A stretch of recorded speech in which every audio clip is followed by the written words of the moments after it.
নমস্কাৰ মিড মৰ্নিংলৈ স্বাগতম জনাইছোঁ মই কুমুদ দাস আৰু আজি আমি আপোনালোকক কেইবাটাও গুৰুত্বপূৰ্ণ খবৰ দিম লগতে আজিৰ দিনটোৰ এটা প্ৰাসংগিক বিষয় আমি আলোচনা কৰিম আমাৰ লগত ষ্টুডিঅ'ত কেইবাগৰাকীও অতিথি উপস্থিত থাকিব কিন্তু এই মুহূৰ্তত আপোনালোকক জনাইছোঁ ৰাজ্যৰ প্ৰাক্তন মুখ্যমন্ত্ৰী তৰুণ গগৈ গুৰুতৰভাৱে অসুস্থ হৈ পৰিছে ভেণ্টিলেশ্যনৰ জৰিয়তে কৃত্ৰিম শ্বাস প্ৰশ্বাস লৈ আছে গগৈয়ে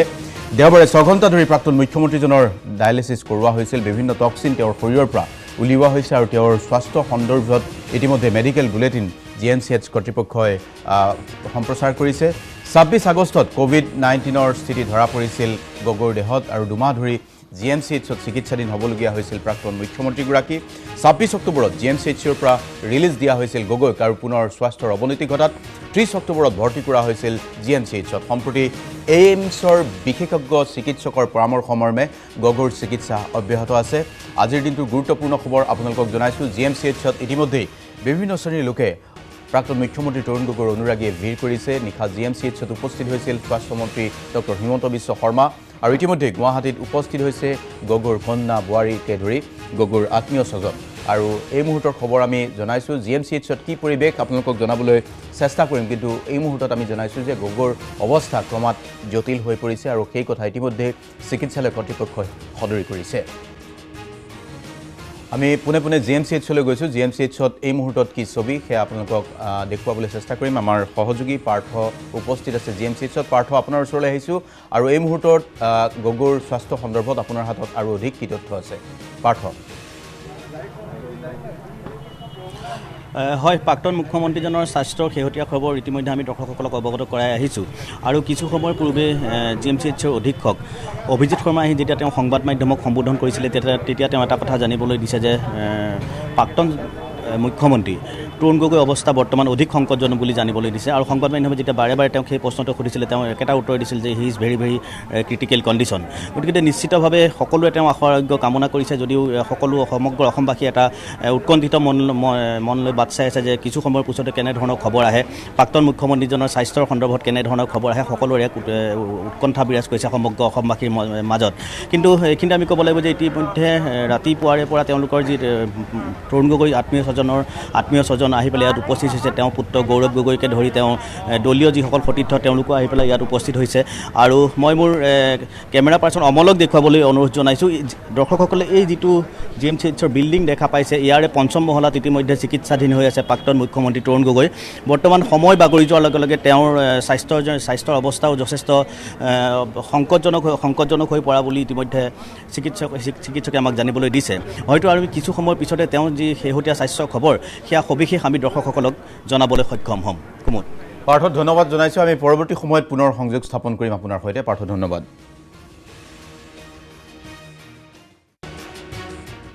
আমি সময়ে সময়ে আপোনালোকক গগৈৰ স্বাস্থ্য সন্দৰ্ভত কি তথ্য আছে আপোনালোকক জনাই যাম কিন্তু এই মুহূৰ্তত ষ্টুডিঅ'ত দুগৰাকী অতিথি আমাৰ মাজত উপস্থিত হৈছে স্বাগতম জনাইছোঁ সুভাষ দত্ত বিজেপিৰ মুখপাত্ৰ আৰু আমাৰ লগত উপস্থিত আছে কংগ্ৰেছৰ ৰাতুল পাটোৱাৰী আৰু কিছু সময় পিছতে এই আলোচনাত অসম গণ পৰিষদৰ প্ৰতিনিধি ত্ৰিনয়ন বৰুৱা আমাৰ মাজত উপস্থিত থাকিব এতিয়া ৰাজনৈতিক চৰ্চা তুংগত উঠিছে আমি BTADৰ পৰিৱেশ পৰিস্থিতিৰ পৰাই দেখিবলৈ পাইছোঁ যে ৰাজ্যত এটা নিৰ্বাচনমুখী পৰিৱেশ আৰম্ভ হৈছে আৰু ইয়াৰ মাজত মিত্ৰতাৰ বিষয়সমূহ আহিছে বিভিন্ন নেতাই যিসমূহ মন্তব্য কৰিছে সেই মন্তব্যৰ পৰা মিত্ৰতাৰ ৰাজনীতি সন্দৰ্ভত আজি আমি এটা আভাস দিবলৈ চেষ্টা কৰিম আচলতে মিত্ৰতাৰ ক্ষেত্ৰত কংগ্ৰেছ বিজেপি বা অসম গণ পৰিষদ বা BPFৰ মাজত কেনেকুৱা ধৰণৰ এটা পৰিৱেশৰ সূচনা হৈছে মই প্ৰথমেই ৰাতুল পাটোৱাৰী আজিৰ তাৰিখত এটা আপোনাকে সুধিছোঁ যে কংগ্ৰেছ AIDFৰ যিটো মিত্ৰতা সেই মিত্ৰতা এতিয়া কি পৰ্যায়ত আছে প্ৰথম কথা এই মিত্ৰতা সম্পৰ্কে আলোচনা কৰিছিল আমাৰ দলীয় হাইকমাণ্ড অসম প্ৰদেশ কংগ্ৰেছ কমিটিৰ সভাপতি বিৰোধী দলপতি প্ৰাক্তন মুখ্যমন্ত্ৰী প্ৰথমতে আছিল আৰম্ভণিতে গতিকে এই গোটেই বিষয়বস্তুটো তেওঁলোকৰ মাজত আছিল আৰু তেখেতসকলৰ পৰা আমি জানিব পৰা মতে যে মিত্ৰতাটো সম্পৰ্কে বৈঠক হৈছিল কিন্তু চূড়ান্ত মিত্ৰতাৰ ৰূপ এতিয়ালৈকে পোৱা নাই গতিকে আকৌ ফেজ ৱাইজ ডিছকাশ্যন হ'ব তাৰপিছত চিট শ্বেয়াৰিঙৰ কথা থাকিব চিট শ্বেয়াৰিং যদি মিলে যে এতিয়া দেখিছে ৰাজনৈতিক পথ পৰিৱৰ্তন হৈছে আজি CPIM বা লেফ্ট পাৰ্টিবিলাকৰ লগত ডিছকাশ্যন হৈছে আৰু লগতে আজি BPFৰ লগত বিজেপিৰ যিটো ভিতৰুৱা গণ্ডগোল আৰম্ভ হৈছে হয়তো তাৰ যিকোনো এটা আঞ্চলিক পাৰ্টি কংগ্ৰেছৰ লগতো কালি লগ হ'ব পাৰে কাৰণ কংগ্ৰেছে কৈ আছে মহাগঠবন্ধনৰ কথা সকলোৱে একলগ হৈ বিজেপিক পৰাভূত কৰাৰ কথা গতিকে এই গোটেই এলায়েন্সটো কেনেকুৱা হ'ব আৰু হয়তো BTAD নিৰ্বাচনটোৰ পিছত গোটেই কথাটো স্পষ্ট হৈ পৰিব কোনটো পাৰ্টি কাৰ লগত থাকিব সিট চেয়াৰিং কেনেকৈ হ'ব সিট চেয়াৰিং মিলিবনে নাই তাৰ পিছতে চূড়ান্ত সিদ্ধান্ত হ'ব বুলি মই ব্যক্তিগতভাৱে আমাৰ দলৰ মজিয়াৰ পৰা মই জানো অৰ্থাৎ BPFৰ দূৰত্ব বিজেপিৰ লগত বৃদ্ধি পাইছে কংগ্ৰেছৰ দূৰত্ব কমি অহাৰ এটা ইংগিত পোৱা গৈছে সুভাষ দত্ত তেনেকুৱা ধৰণৰ ছবি এটা হ'বলৈ গৈ আছে নেকি ভাৰতীয় জনতা পাৰ্টিৰ লগত BPF দলৰ মিত্ৰতা হৈছিল আমাৰ 5 বছৰৰ কাৰণে আৰু এই 5 বছৰ এতিয়া সম্পূৰ্ণ হোৱাৰ পথত আৰু স্থানীয় নিৰ্বাচনবিলাকত BPF দলৰ লগত ভাৰতীয় জনতা পাৰ্টিৰ মিত্ৰতাটো হোৱা নাই কাৰণ ইয়াৰ আগতে যেটো আমাৰ BTC পৰিষদীয় নিৰ্বাচন হৈছিল সেই পৰিষদীয় নিৰ্বাচনত BPF দলে বেলেগে ফাইট কৰিছে আমি ভাৰতীয় জনতা পাৰ্টি বেলেগে ফাইট কৰিছো আৰু লাষ্ট যেটো পঞ্চায়ত ইলেকশ্যন আছিল এই পঞ্চায়ত ইলেকশ্যনৰ সময়ত BPF দলে বেলেগে ফাইট কৰিছে অসম গণ পৰিষদ দলে বেলেগে ফাইট কৰিছে আমি ভাৰতীয় জনতা পাৰ্টি বেলেগে ফাইট কৰিছো আৰু মিত্ৰতাটো বিধানসভাৰ নিৰ্বাচন কেন্দ্ৰিক বা লোকসভা নিৰ্বাচন কেন্দ্ৰিক গতিকে লোকসভাৰ নিৰ্বাচনত BPF দলক কুকুৰাঝাৰ আসনখন এৰি দিয়া হৈছিল তাত আমাৰ ভাৰতীয় জনতা পাৰ্টিয়ে বেলেগে প্ৰাৰ্থিত্ব আমাৰ দিয়া হোৱা নাছিল আৰু আপুনি যদি খুব ভালদৰে চাই যে যোৱা লোকসভা যেটো নিৰ্বাচন এই নিৰ্বাচনত BPF দলে দুটা বিধানসভা সমষ্টিত লিড কৰিবৰ কাৰণে সক্ষম হৈছিল এটা হল ভবানীপুৰ আৰু আনটো হল হৰভোগ অৰ্থাৎ ভবানীপুৰ আৰু হৰভোগ দুইটা সমষ্টিতে ভাৰতীয় জনতা পাৰ্টিৰ আমাৰ সাংগঠনিক স্থিতি যথেষ্ট শক্তিশালী আৰু এই দুটা সমষ্টিক বাদ দি BTADৰ বাকি যিকেইটা সমষ্টি কুকুৰাঝাৰ লোকসভা সমষ্টিত পৰে এই আটাইবিলাক সমষ্টিতে BPF দলটো পিছ পৰি থাকিব লগা হ'ল এই অৱস্থাত আমি এটা কথা উপলব্ধি কৰিছো যে BPF দলটো এতিয়া BTAD অঞ্চলত ক্ৰমাগতভাৱে দুৰ্বল হৈছে তেওঁলোকৰ সাংগঠনিক স্থিতি দুৰ্বল হৈছে আৰু যোৱা 17 বছৰ আসলে তেখেতসকলে তাতে সৰকাৰ চলোৱাৰ পিছত পৰিষদখন চলোৱাৰ পিছত তাত বিভিন্ন জাতি জনগোষ্ঠীৰ ৰাইজৰ যিখিনি আকাংক্ষা আছিল এই আকাংক্ষাখিনি পূৰণ কৰাত তেখেতসকল চূড়ান্তভাৱে ব্যৰ্থ হৈছে আৰু ব্যৰ্থতাৰ বাবে তেখেতসকল আজি তাৰ BTAD ৰাইজৰ পৰা গণবিচ্ছিন্ন হ'বলৈ আৰম্ভ কৰিছে আৰু এই মুহূৰ্তত BTAD ৰাইজে এটা কথা উপলব্ধি কৰিছে যে নৰেন্দ্ৰ মোদী ডাঙৰীয়াৰ নেতৃত্বত সৰ্বানন্দ সোণোৱাল ডাঙৰীয়াৰ নেতৃত্বত ভাৰতীয় জনতা পাৰ্টিৰ যি চৰকাৰ এই চৰকাৰৰ যি সামগ্ৰিকভাৱে উন্নয়নৰ যেটো ধাৰা এই ধাৰাটোত BTAD ৰাইজো আশ্বস্ত আৰু BTAD ৰাইজো বিচাৰিছে যে এইবাৰ BTADত বিজেপিৰ নেতৃত্বত এখন পৰিষদ হওক যেনেকৈ আমাৰ ডিমা হাছত আমাৰ বিজেপি নেতৃত্বত পৰিষদ আছে বা আমাৰ কাৰ্বি আংলঙত যেনেকৈ আমাৰ স্বায়ত্তশাসিত পৰিষদ বিজেপি নেতৃত্বত আছে বা অন্যান্য যিবিলাক আমাৰ স্বায়ত্তশাসিত পৰিষদ আছে ৰাজ্যখনত আটাইবিলাক ভাৰতীয় জনতা পাৰ্টি নেতৃত্বত আছে বা মিত্ৰজোঁটৰ নেতৃত্বত আমাৰ আছে কিন্তু আপুনি যেটো কথা ক'লে যে বিগত 17 বছৰৰ ব্যৰ্থতা তাৰ কাৰণে যোৱা 5 বছৰে মিত্ৰতাত আছে বিজেপি চৰকাৰখনো কিছু পৰিমাণে জগৰীয়া নহবনে যে আপোনালোকৰ মিত্ৰ দলে তাত চৰকাৰখন ভালকৈ চলাব পৰা নাই এই ক্ষেত্ৰত কিছু পৰিমাণে আপোনালোকৰ গালেও বোকা নিশ্চয় আহিব চলাব পৰা নাই বুলি মই কোৱা নাই চলোৱাটো চলালে তেওঁলোকে 17 বছৰ তেওঁলোকে চলালে 17 বছৰ চলোৱাৰ পিছত প্ৰকৃতাৰ্থত যেটো আশা আকাংক্ষা যিবিলাক মানুহৰ থাকে এই আশা আকাংক্ষাখিনি তেওঁলোকে পূৰণ কৰাৰ ক্ষেত্ৰত ব্যৰ্থ হৈছে আৰু ব্যৰ্থতাৰ বাবেতো আজি UPPLৰ তাত উত্থান হৈছে আজি বিজেপিৰ কথাটো আজি আহিছে কিন্তু আপুনি যদি চাই তাত UPPLৰ উত্থানটো আপোনালোকেতো তাত অস্বীকাৰ কৰিব নোৱাৰে বা নৱহৰণীয়া ডাঙৰীয়াই তাত যোৱাবাৰ লোকসভা নিৰ্বাচনত তেখেত জয়যুক্ত হৈছে তেখেতৰ উত্থানটো আপুনি নুই কৰিব নোৱাৰে যদি হাগ্ৰামা মহিলাৰী ডাঙৰীয়াই যদি ৰাইজৰ আশা আকাংক্ষাখিনি পূৰণ কৰিব পাৰিলেহেঁতেন বা BPFৰ প্ৰতি যদি ৰাইজ আশ্বস্ত হ'লহেঁতেন তেতিয়াহ'লে নৱহৰণীয়াৰ বিজয় নহ'লহেঁতেন বা UPPLৰো উত্থানটো নহ'লহেঁতেন সেইকাৰণে ৰাজনীতিত সদায় বাস্তৱটোক অলপ এনালাইচিছ কৰা ভাল আৰু আজিৰ তাৰিখত BTADত বাস্তৱটো এইটোৱেই যে BTAD ৰাইজে এবাৰ বিজেপিক বিচাৰিছে আৰু বিজেপিৰ নেতৃত্বত এখন পৰিষদ গঠন হোৱাটো বিচাৰিছে আৰু এনেও স্থানীয় নিৰ্বাচনবিলাকত যোৱা সময়খিনিত আপোনালোকে দেখিছে যে পঞ্চায়ত নিৰ্বাচনতো আমাৰ ভাৰতীয় জনতা পাৰ্টিৰ ফলাফল যথেষ্ট ভাল হৈছে কাৰ্বি আংলং স্বায়ত্তশাসিত পৰিষদৰ নিৰ্বাচনতো আমি চমকপদ বিজয় আমি সাব্যস্ত কৰিবলৈ সক্ষম হৈছোঁ গতিকে BTADৰ বসবাস কৰা বিভিন্ন জাতি জনগোষ্ঠী ভাষাভাষী ধৰ্মাৱলম্বী ৰাইজে এইবাৰ নৰেন্দ্ৰ মোদী ডাঙৰীয়াৰ মুখখন চাইছে আৰু সৰ্বানন্দ সোণোৱাল ডাঙৰীয়াৰ মুখখন চাইছে আৰু কৈছে যে ইয়াত বিজেপিৰ নেতৃত্বত এখন পৰিষদ গঠন হ'ব লাগে ঠিক আছে কথাটো হ'ল যে বিজেপিৰ যদি ইতিহাস চাই বিজেপিয়ে বিভিন্ন ৰাজ্যত অসমকে ধৰি প্ৰথমতে আঞ্চলিক দলসমূহৰ লগত লগ হয় আৰু সেই আঞ্চলিক দলসমূহক গ্ৰাস কৰাৰ এক যেটো প্ৰৱণতা এটো বিজেপিৰ সাংঘাতিক ধৰণৰ দ্বিতীয় এটা কথা মই আজি এই মঞ্চৰ পৰা ক'ব খুজিছোঁ যে একেলগে কেবিনেটত চন্দন ব্ৰহ্ম প্ৰমিলা ৰাণী ব্ৰহ্মহঁতৰ লগত হিমন্ত বিশ্ব শৰ্মা সৰ্বানন্দ সোণোৱাল ডাঙৰহঁতে কেবিনেটৰ ডিচিশ্যন লয় আকৌ তেওঁলোকে কয় যে এইবাৰ BTADত চৰকাৰ হ'লে তেওঁলোকক মানে কৰাপশ্যনৰ কাৰণে জেলত দিম BTADৰ কৰাপশ্যনৰ কাৰণে তেওঁলোকক জেলত দিবৰ কাৰণে BTADত চৰকাৰ নালাগে বিজেপিৰ যদি সদিচ্ছা আছে প্ৰথমতে তেওঁলোকক অসমৰ মন্ত্ৰী সভাৰ পৰা বাহিৰ কৰি দিয়ক তাৰ পিছত তেওঁলোকে এনেকুৱা কথাবিলাক কওক এইটো মানুহক আগুৱা ভৰা এটা কথা হৈছে কেৱল ক্ষমতা কেন্দ্ৰিক এক যুঁজ ক্ষমতাত অহাৰ কাৰণে তেখেতসকলে সম্পূৰ্ণৰূপে অসমৰ মানুহক BTAD ৰাইজক বিভ্ৰান্ত কৰিব খুজিছে এবাকে কৈ আছে যে চন্দন ব্ৰহ্মই বহুত টকা কৰাপশ্যন কৰিছে যদি তেওঁ কৰাপশ্যন কৰিছে তেনেহ'লে চন্দন ব্ৰহ্মক আজি অসম মন্ত্ৰী সভাত কিয় ৰাখিছে গতিকে একে সময়ত দুটা খেল তেওঁলোকে খেলি আছে কিন্তু অসমৰ ৰাইজ এই কথাত স্পষ্ট হোৱা নাই গতিকে প্ৰথমতে ভোট কেন্দ্ৰিক ৰাজনীতি কৰাৰ আগত অসমৰ স্বাৰ্থ আগত ৰাখিও ৰাজনীতি কৰিব লাগে কাৰণ এইটো কিন্তু অসমৰ স্বাৰ্থ আগত ৰাখি ৰাজনীতি কৰা হোৱা নাই কাৰণ একেলগে এখন কেবিনেট থাকি তেওঁলোকে আকৌ কৰাপশ্যন কৰা বুলি কৈ কিনে তেওঁলোকক বাৰে বাৰে দুৰ্নীতিগ্ৰস্ত বুলি কৈ ভাষণ দি কিনে ভোট লোৱাৰ যিটো প্ৰৱণতা এইটো কিন্তু শুদ্ধ প্ৰৱণতা এটা নহয় এয়া গণতন্ত্ৰৰ কাৰণে কিন্তু আগত দিনত এক ডাঙৰ প্ৰশ্নবোধক চিন এটা থাকি যাব গতিকে এই কথাটো আপুনি এনেভাৱে কৈছে নেকি যে বিজেপিয়ে এতিয়া তাত এটা ভাল স্থিতি পাইছে আৰু স্থিতি পোৱাৰ পিছত BPFক এলাগি কৰি বিজেপিয়ে নিজে দখল কৰিব খুজিছে স্থিতি পাইছে মানে এনেকুৱা ধৰণৰ চাক কংগ্ৰেছ আৰু বিজেপিৰ মাজত পাৰ্থক্যটো মই ক'ব খুজিছোঁ কংগ্ৰেছে তেওঁলোকৰ লগত এলায়েন্স আছিল বহুত দিন ধৰি বহুত বছৰ ধৰি কংগ্ৰেছে নিজৰ সংগঠনটো কোনোবাখিনি দুৰ্বল কৰি পেলালে এয়া আমাৰ দুৰ্বলতা বুলি ধৰি লৈছোঁ কিন্তু কথাটো হ'ল বিজেপিয়ে লাগিলে আঞ্চলিক দল যিবিলাকৰ লগত যেতিয়া প্ৰয়োজন থাকে চৰকাৰ কৰাৰ কাৰণে তেওঁলোকক টানি আজৰি ল'ব আৰু যেতিয়া দেখিব যে আমি কিবা সুবিধা দি কিনে মানুহখিনি আমাৰ লৈ আনিব পাৰিম কনভাৰ্ট কৰি তেতিয়া সেই আঞ্চলিক দলসমূহৰ লগত থকা মিত্ৰতা সম্পূৰ্ণৰূপে নুচ্ছাত কৰিব খোজে আকৌ মই দ্বিতীয় প্ৰশ্নটো কৰিব খুজিছোঁ BTADৰ ৰাইজক তেওঁলোকে আভুৱা বাৰী নুচ্ছাত কৰিব খুজিছে তেওঁলোকৰ আজি দুৰ্নীতিৰ কথা কৈছে হাগ্ৰামাৰ আজি দুৰ্নীতিৰ কথা কৈছে চন্দন ব্ৰহ্ম ডাঙৰীয়াৰ কিন্তু তেওঁলোকে একেখন কেবিনেটত এতিয়াও তেওঁলোকক ৰাখিছে আকৌ কৈ আছে তেওঁলোকক জেলত দিয়া ব্যৱস্থা হ'ব এতিয়া BTADত চৰকাৰ হ'লে এইটো কথা কোনো অসমৰ মই এজন নিজে ল ষ্টুডেণ্ট গতিকে সম্পূৰ্ণ যিটো কথা কোৱা হৈছে সম্পূৰ্ণ আভুৱা ভৰা হৈছে তেনেকুৱা কথা কৈ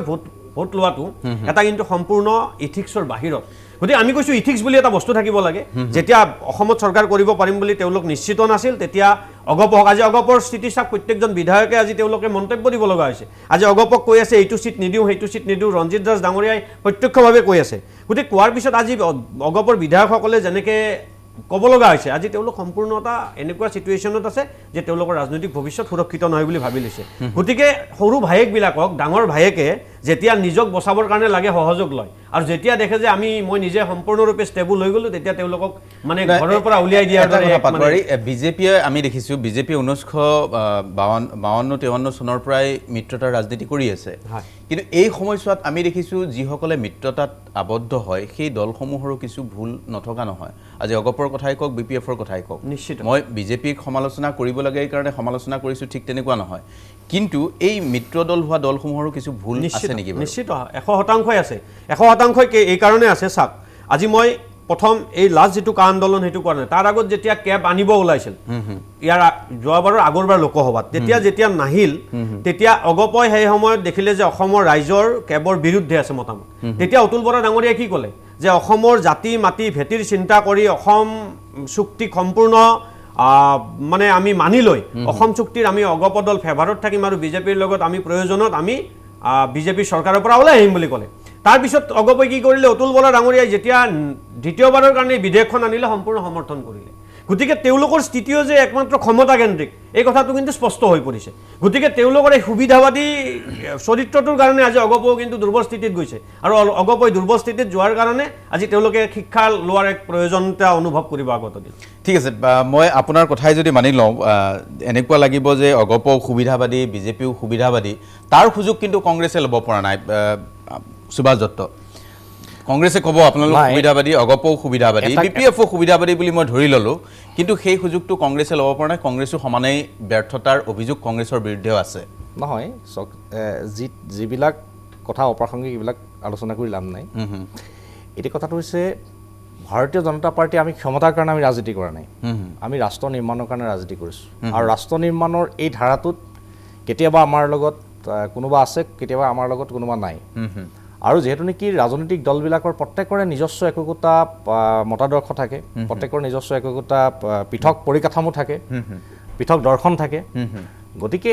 এই সময়খিনিত আপুনি যদি লক্ষ্য কৰে যে প্ৰত্যেকে নিজৰ নিজৰ এজেণ্ডা লৈ ৰাজনীতি কৰে ভাৰতীয় জনতা পাৰ্টিৰ এটা নিজস্ব এজেণ্ডা আছে অসম গণ পৰিষদ দলৰ এটা পৃথক এজেণ্ডা আছে BPF দলৰ এটা বেলেগ এজেণ্ডা আছে এতিয়া কথাটো হৈছে যে ভাৰতবৰ্ষৰ ৰাজনীতিৰ প্ৰেক্ষাপটটো যদি আপুনি চায় যে ভাৰতবৰ্ষৰ ৰাজনীতিৰ প্ৰেক্ষাপটত মিত্ৰতাৰ ৰাজনীতিৰ যিটো ধৰ্ম এই ধৰ্মটো ভাৰতীয় জনতা পাৰ্টিৰ বাদে কোনো ৰাজনৈতিক দলে সঠিকভাৱে পালন কৰিবলৈ সক্ষম হৈছে বুলি মই নাভাবোঁ কাৰণ আমি লোকসভা নিৰ্বাচনৰ আগত আমাৰ 2014 চনৰ আগত আমাৰ বিভিন্ন ৰাজনৈতিক দলৰ লগত মিত্ৰতা হৈছিল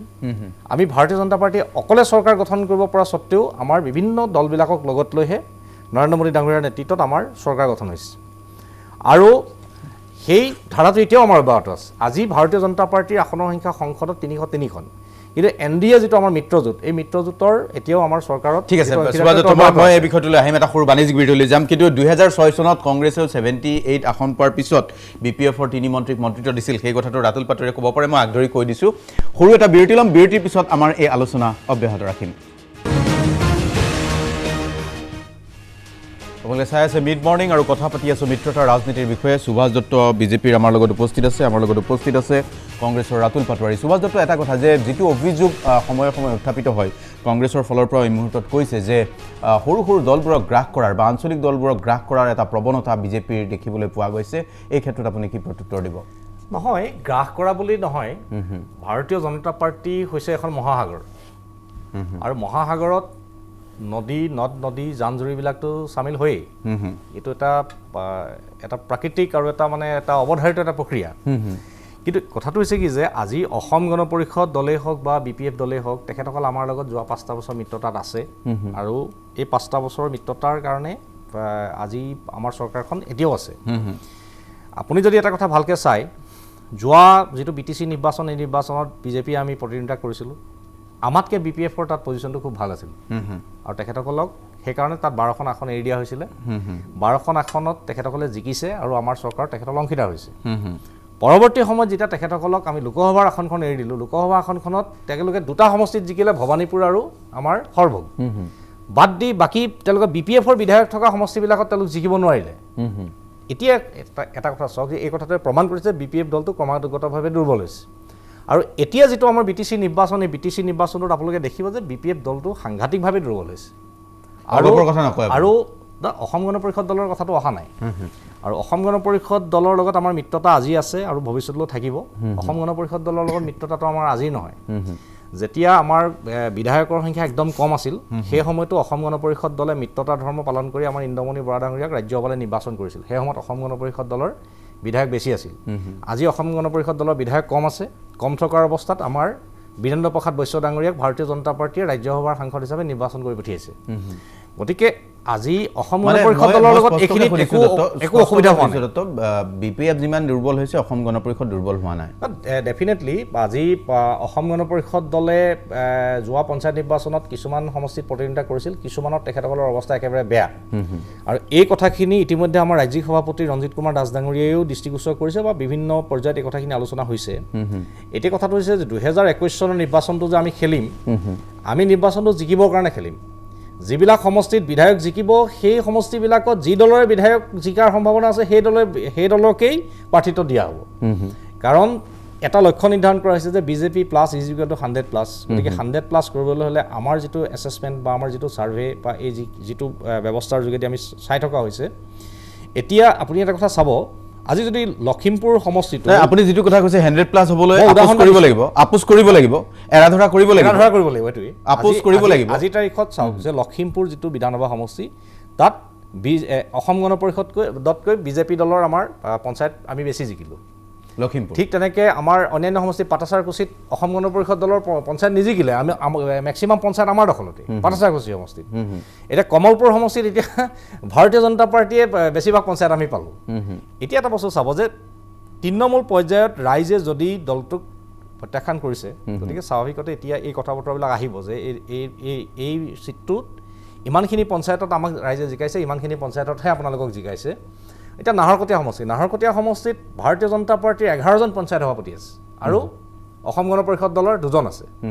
আৰু যোৱা লোকসভা নিৰ্বাচনত তাত মই ইনচাৰ্জ আছিলোঁ মই তাত দেখিছোঁ যে অসম গণ পৰিষদ দলৰ স্থিতিটো ভাৰতীয় জনতা পাৰ্টিতকৈ বহুত দুৰ্বল গতিকে স্বাভাৱিকতে তাত কোনে প্ৰতিদ্বন্দ্বিতা কৰিব অসম গণ পৰিষদক এৰি দিব BJP প্ৰাৰ্থী হ'ব এইটো সিদ্ধান্ত লোৱাৰ কৰ্তৃত্বটো মোৰ নাই এইখিনি মই ক'ব নোৱাৰোঁ কিন্তু দলৰ মজিয়াত স্বাভাৱিকতে এই কথাটো আলোচনা হ'ব দলৰ তৃণমূল কৰ্মীও বিচাৰিব এতিয়া আজিৰ তাৰিখত নাহৰকটীয়া সমষ্টিটো অসম গণ পৰিষদ দলক দিলে জিকিব নে ভাৰতীয় জনতা পাৰ্টীৰ কোনোবা এজন শক্তিশালী নেতাক দিলে মানে নাহৰকটীয়া সমষ্টিত আমি জিকিম এই কথাখিনি আমাৰ নিশ্চয় আমাৰ ঊৰ্ধ্বতম যিসকল আমাৰ নেতৃত্ব আছে অতুল বৰা ডাঙৰীয়া কেশৱ মহন্ত ডাঙৰীয়া ফণীভূষণ চৌধুৰী ডাঙৰীয়া আৰু আমাৰ যি নেতা মুখ্যমন্ত্ৰী মহোদয় আমাৰ ডক্টৰ হিমন্ত বিশ্ব শৰ্মা ডাঙৰীয়া আমাৰ ৰাজ্যিক বিজেপিৰ সভাপতি ৰঞ্জিত দাস ডাঙৰীয়া তেখেতসকলে বহি এই কথাখিনি ডিছকাছ কৰিব আৰু ৰাষ্ট্ৰীয় পৰ্যায়ত এই কথাখিনিক লৈ নিশ্চয় আগন্তুক সময়খিনি সিদ্ধান্ত হ'ব এতিয়া মূলত কথাটো এইটোৱেই যে মিত্ৰতাটো সদায় শক্তিশালী পক্ষৰ লগতে মিত্ৰতা হয় বা সমান সমান মানে যাৰ শক্তি আছে তাৰ লগত হয় দুৰ্বলজনৰ লগত আচলতে মিত্ৰতাটো কোনেও নকৰে গতিকে আজি তাৰিখত BPF দলটো BTAD দুৰ্বল এই কথাটো যোৱা লোকসভা নিৰ্বাচনত ক'ৰবাত আকৌ অসম গণ পৰিষদ শক্তিশালীও হৈছে আপুনি দেখুৱাই দিয়ক ক'ত হৈছে নাই ক'ৰবাত হৈছে মই এতিয়া এইখিনি ইমান দীঘলীয়া কৰিবলৈ গ'লে মই যদি অসম গণ পৰিষদৰ মুখপাত্ৰ নহয় ঠিক আছে গতিকে আজি বেলেঞ্চটো কৰিব লাগিবতো অসম গণ পৰিষদৰ মই এতিয়া অসম গণ পৰিষদৰ প্ৰতিনিধিক মাতিছিলোঁ তপনক মাতিছিলোঁ তৃণয়নক মাতিছিলোঁ তেওঁলোক আহিব নোৱাৰিলে নে আহিবলৈ আচলতে কথা ক'বলৈ নাই সেইটোও মই নাজানো কিন্তু এইখিনি মুহূৰ্তত আমি দৰ্শকসকলক জনাইছোঁ যে এনেকুৱা নহয় যে আমি অসম গণ পৰিষদক এই অনুষ্ঠানলৈ মতা নাই তপন দাস মুখপাত্ৰ আৰু তৃণয়ন বৰুৱা তেওঁলোকক আমি জনাইছিলোঁ আহিব বুলি কৈছিল কিন্তু এতিয়ালৈকে অহা নাই আহে যদিও মই নাজানো কিন্তু এটা কথা নিশ্চিত যে এই মিত্ৰতাৰ ক্ষেত্ৰত শেহতীয়াকৈ বিজেপিৰ নেতৃবৃন্দই বা বিজেপিৰ কিছু সংখ্যক নেতা বা মন্ত্ৰীয়ে যি ধৰণৰ বক্তব্য দি আছে সেই বক্তব্যৰ পৰা অগপৰো সন্মানত আঘাত হোৱা বুলি কিছু সংখ্যক তৃণমূলৰ কৰ্মীয়ে অনুভৱ কৰিছে কিন্তু মিত্ৰতাৰ ধৰ্মৰ ক্ষেত্ৰত এই ধৰ্ম পালন হোৱা নাই বুলি বিজেপিৰ বিৰুদ্ধে অভিযোগ আহিছে সেই উত্তৰটো ল'ম সুভাষ দত্তৰ পৰা সৰু এটা বিৰতি লৈছোঁ আমি পুনৰ আপোনালোকক দিব খুজিছোঁ ৰাজ্যৰ প্ৰাক্তন মুখ্যমন্ত্ৰী তৰুণ গগৈৰ কিছু খবৰ আৰু GMCHত চিকিৎসাধীন হৈ আছে প্ৰাক্তন মুখ্যমন্ত্ৰী তৰুণ গগৈ আমি পোনে গৈছোঁ আমাৰ সাংবাদিক দিলৱাৰ হুছেইন মজুমদাৰৰ ওচৰলৈ দিলৱাৰ হুছেইন মজুমদাৰ এই মুহূৰ্তৰ ছবিখন কি আৰু যথেষ্ট গুৰুতৰ অৱনতি হোৱা বুলি জানিব পাৰিছোঁ তেওঁৰ স্বাস্থ্যৰ অৱস্থা এই মুহূৰ্তত কি হৈ আছে দিলৱাৰৰ ওচৰলৈ যাব খুজিছোঁ দিলৱাৰ এই মুহূৰ্তৰ ছবিখন আপুনি জনাওক কি হৈ আছে এতিয়া GMCHত হয় কুমুদ দাস ইতিমধ্যে স্বাস্থ্যমন্ত্ৰী ডক্টৰ হিমন্ত বিশ্ব শৰ্মা আহি উপস্থিত হৈছে সেই সপৰিয়ালে আহি উপস্থিত হৈছে স্বাস্থ্যমন্ত্ৰী ডক্টৰ হিমন্ত বিশ্ব শৰ্মা আৰু তৰুণ গগৈৰ স্বাস্থ্যৰ যি বাতৰি সেয়া ক'বলৈ গ'লে ক্ৰমান্বয়ে অধিক অৱনতি হৈ গৈ আছে সময় বাগৰাৰ লগে লগে অধিক অৱনতি হৈছে প্ৰাক্তন মুখ্যমন্ত্ৰী তৰুণ গগৈৰ স্বাস্থ্য আৰু ইতিমধ্যে আমি কেমেৰা পাৰ্চন অমল এই মুহূৰ্তত দেখুৱাব GMCHত অনুৰাগীৰ ভিৰ উপস্থিত হৈছেহি আৰু চিকিৎসকে যি ভাষ্য আমাৰ আগত প্ৰদান কৰিছে সেই ভাষ্য অনুসৰি মেক্সিমাম লাইফ ছাপোৰ্ট দি দিয়া হৈছে প্ৰাক্তন মুখ্যমন্ত্ৰী তৰুণ গগৈক মেক্সিমাম লাইফ ছাপোৰ্ট অৰ্থাৎ ইয়াৰতকৈ বেছি আৰু দিব লগা নাই যিমানখিনি দিব পাৰি সিমানখিনি দিয়া গৈছে আৰু দি দিয়া হৈছে মেক্সিমাম লাইফ ছাপোৰ্ট আৰু ইতিমধ্যে কৈছোঁ GMCত অনুৰাগীসকলৰ ভিৰ হৈছে স্বাস্থ্যমন্ত্ৰী ডক্টৰ হিমন্ত বিশ্ব শৰ্মা তেওঁৰ পত্নী ৰিণিকী ভূঞা আৰু তেওঁৰ জীয়েক আহি বৰ্তমান ইয়াতে উপস্থিত হৈছেহি কংগ্ৰেছৰ দুই এজন শীৰ্ষ নেতা আহি ইতিমধ্যে GMCHত উপস্থিত হৈছেহি চিকিৎসকৰ লগত আমি কথা পাতিছিলোঁ DY 365ক চিকিৎসকে জনোৱা মতে কালি ডায়েলিচিছ হৈছিল কিন্তু আজি আৰু ডায়েলিচিছ কৰিব পৰা অৱস্থাত নাই তেওঁৰ স্বাস্থ্যই সেয়া নামানে গতিকে চিকিৎসকে আজি ডায়েলিচিছ নকৰে বা কৰাৰ কোনো ধৰণৰ সম্ভাৱনা নাই সেই সম্ভাৱনা সম্পূৰ্ণৰূপে নস্যাৎ কৰিছে কিন্তু দেখা পোৱা গৈছে ইয়াতে এতিয়াও যিসকল তেওঁ অনুৰাগী আছে সমগ্ৰ ৰাজ্যজুৰি সকলোৱে প্ৰাৰ্থনা জনাই আছে এতিয়াও প্ৰাৰ্থনা জনাই আছে প্ৰাক্তন মুখ্যমন্ত্ৰীগৰাকী সুস্থ হৈ উঠক আৰু সুস্থ হৈ পুনৰ ৰাইজৰ মাজলৈ উভতি আহক কিন্তু তেওঁৰ অৱস্থা যথেষ্ট সংকটজনক চিকিৎসকৰ যথেষ্ট সংকটজনক ক্ৰমান্বয়ে সময় বাগৰাৰ লগে লগে তেওঁৰ যি স্বাস্থ্যৰ অৱনতি হৈ আছে যথেষ্ট অৱনতি হৈ আছে ততাতৈয়াকৈ এতিয়া উপস্থিত হৈছে স্বাস্থ্যমন্ত্ৰী ডক্টৰ হিমন্ত বিশ্ব শৰ্মা প্ৰাক্তন মুখ্যমন্ত্ৰীগৰাকী ক'বলৈ গ'লে সৰ্বকালৰ এগৰাকী জনপ্ৰিয় ৰাজনীতিক তেওঁ 26 আগষ্টত কৰোণাত আক্ৰান্ত হৈছিল আৰু বিশেষকৈ এই কৰোণা আক্ৰান্তৰ বাবে তেওঁ যি পূৰ্বৰ যিসমূহ ৰোগ আছিল সেই ৰোগসমূহ জটিলৰ পৰা জটিলতৰ হৈ পৰিছে কাৰণ কি তেওঁ কেইবাটাও ৰোগত আক্ৰান্ত আছিল হৃদৰোগত তেওঁ আক্ৰান্ত আছিল লগতে স্নায়ু ৰোগত আক্ৰান্ত আছিল আৰু কেইবাটাও ৰোগত তেওঁ আক্ৰান্ত হৈ GMCHত তেওঁ ভৰ্তি হৈছিল কৰোণাত আক্ৰান্ত হোৱাৰ পিছত প্ৰায় 2 মাহ সময় তেওঁ GMCHত ভৰ্তি হৈ থাকিব লগা হৈছিল তাৰপিছত তেওঁ সম্পূৰ্ণৰূপে সুস্থ হৈ তেওঁ ঘৰলৈ উভতিছিল ঘৰত তেওঁ 10 দিন সময় অতিবাহিত কৰিব নাপালে তেওঁ পুনৰ শ্বাস প্ৰশ্বাসজনিত ৰোগত তেওঁ আক্ৰান্ত হৈ আহি তেওঁ GMCত পুনৰ ভৰ্তি হ'ব লগা হৈছে আৰু এতিয়াও GMCHত এজন যুঁজাৰু হিচাপে তেওঁ যি জটিল ৰোগসমূহ আছে সেই ৰোগসমূহৰ সৈতে এতিয়াও তেওঁ যুঁজ দি আছে তৰুণ গগৈৰ যি মানসিকতা সেই তেওঁ মানসিকতা যথেষ্ট শক্তিশালী এতিয়াও তেওঁ সম্পূৰ্ণৰূপে যুঁজ দি আছে তেওঁ জীৱন মৃত্যুৰ সৈতে তেওঁ যুঁজি আছে এতিয়াও তেওঁ হাৰ মনা নাই তৰুণ গগৈ তেনেকুৱা যি প্ৰভাৱশালী ব্যক্তিত্ব সেই ব্যক্তিত্বৰ অধিকাৰী এজন প্ৰবীণ ৰাজনীতিবিদ এতিয়াও তেওঁ যুঁজ দি আছে জীৱন মৃত্যুৰ তেওঁ যুঁজি আছে ক'বলৈ গ'লে অৱস্থা যদিও সংকটজনক কিন্তু এতিয়াও চিকিৎসকৰ আশা তেওঁ পুনৰ হয়তো ৰেছপন্স কৰিব ঔষধৰ প্ৰতি তেওঁ ৰেছপন্স সঁহাৰি দিব আৰু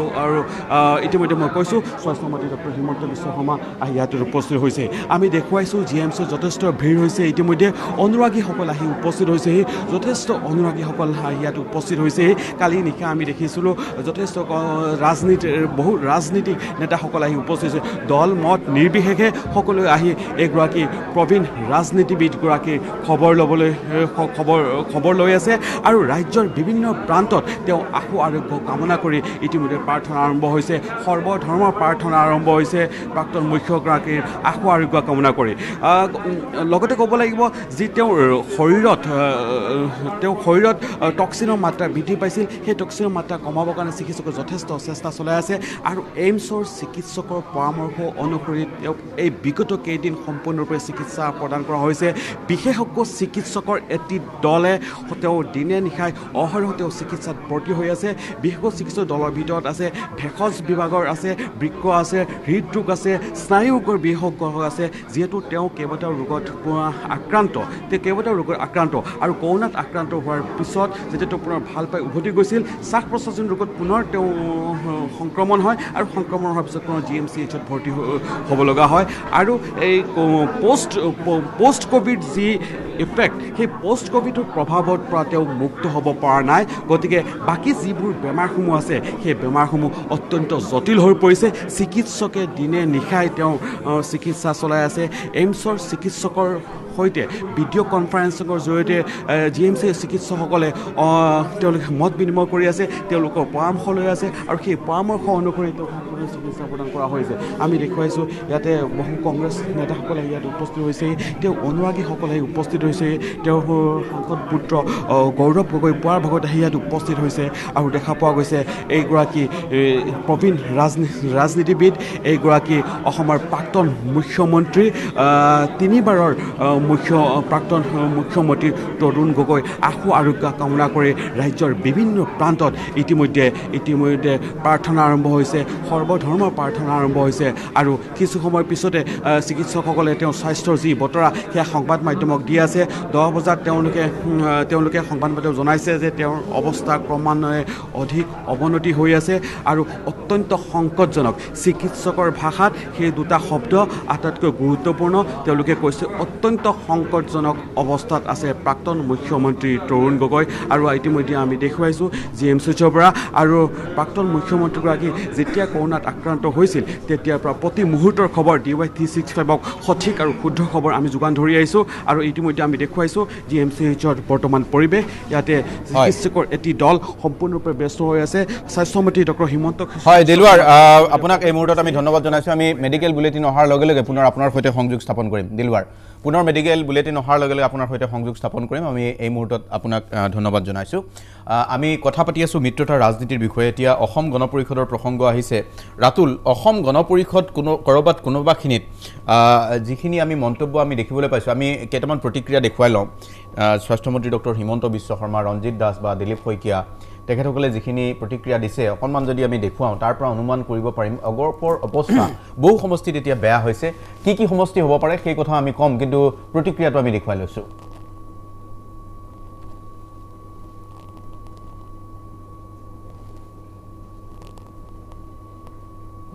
বাই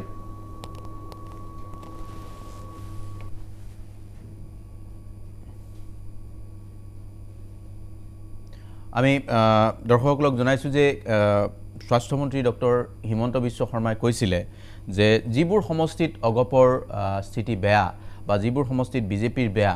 বেয়া যিকোনো সমষ্টিত বিজেপিৰ প্ৰাৰ্থীয়ে হওক বা অগপৰ প্ৰাৰ্থীয়ে হওক তেওঁলোকে টিকট নাপাব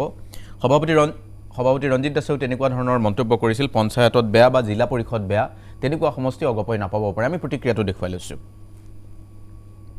এজিপি বিজেপি একেলগে ইলেকশ্যন খেলিম কিন্তু সিটত যোন জিকিব তাক টিকট দিব লাগিব আমি কোনোবা এটা দল বুলি যিজন প্ৰাৰ্থীৰ অৱস্থা বেয়া তেওঁক টিকট দিব নোৱাৰোঁ যিজনে প্ৰাৰ্থী বিজয়ৰ সম্ভাৱনা থাকিব সি এজিপিৰ হওক বিজেপিৰ হওক তেওঁকে আমি প্ৰাৰ্থী দিব লাগিব বৰ সিটত আজি ধৰক মানে কোনোবা সমষ্টিত বিধায়ক আছে কিন্তু সেই বিধায়ক থকা সমষ্টিত এটাও পঞ্চায়ত নাই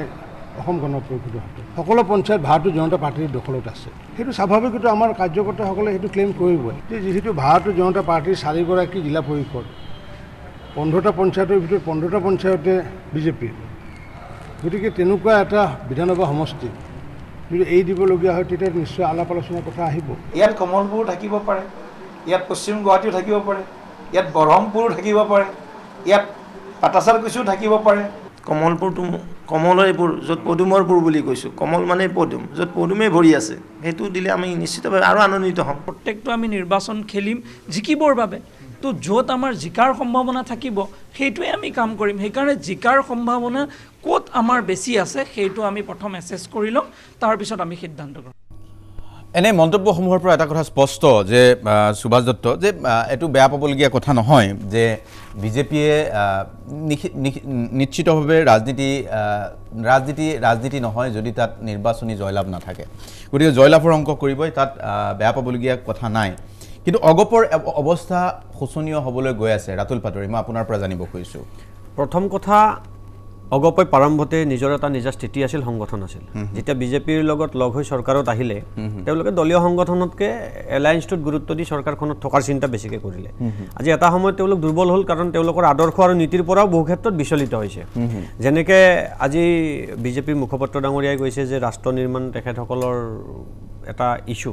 যে কংগ্ৰেছৰো আদৰ্শ তাতকৈ বহল আৰু উদাৰ নীতিত চলিছে হয়তো কেতিয়াবা দলৰ ভাল দিন কেতিয়াবা বেয়া দিন আহিব